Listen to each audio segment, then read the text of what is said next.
Hey Pat, how's it going? I just want to start off and say thank you again for being willing to teach Sabbath school and to be involved in the rotation.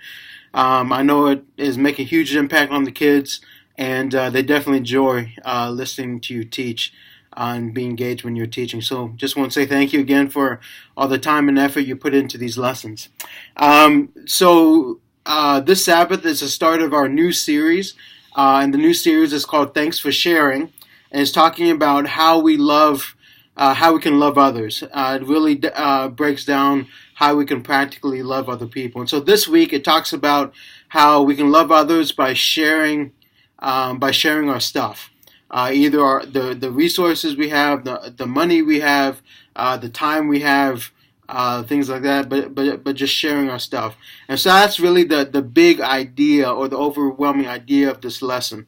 I just wanted to kind of touch on a couple of things. The first part of the lesson has a lot of discussion questions, kind of getting the kids engaged and talking about sharing and things like that.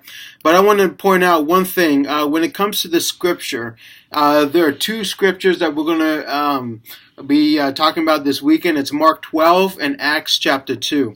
And there's some background information under those passages of scripture on the lesson.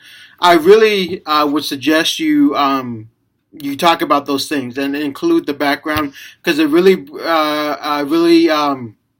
kind of brings to light what the passage is talking about. It kind of gives background to what we're talking about, and also serves as a great transition piece to connect the scripture to the topics that we're talking about. It also has a section in between the Mark verse and the Acts verse. It says Jesus's early followers were sharers. I would include that piece as well. You can kind of summarize what that part is talking about, but I would include that piece. Something else I want to point out is at the end of the lesson, under the heading, we can share what we have. There are three kind of rhetorical questions that I suggest you ask the kids. And the purpose behind these questions is kind of get the kids to think what Jesus would do.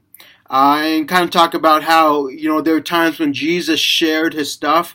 There were times when Jesus shared his meals. There were times when Jesus shared his time with other people, and really hit home the fact that as Christians, Jesus has set an example for us, and we as Christians are supposed to follow that example on how Jesus was selfless and was willing to give of his resources, his time. Even though he didn't have many resources, he's willing to give of what he had.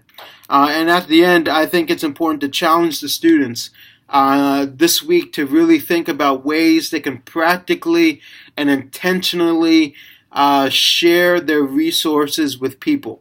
Whether it's, and you can give them examples, whether it's sharing of your time, and that means, sitting with a kid who doesn't have anyone sit with them during lunch, or spend time or notice a kid who no one usually notices, or if someone drops their books in the hallway, to take time to go and help that person and give of your time, or whether it's buying a candy bar and giving it to someone and saying, I just wanted to give this to you just because I want you to know that you're awesome, and that I just want to let you know that you matter. Or something like that.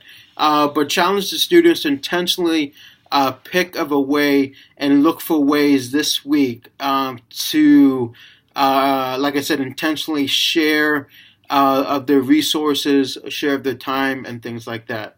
So that's kind of my points for this lesson.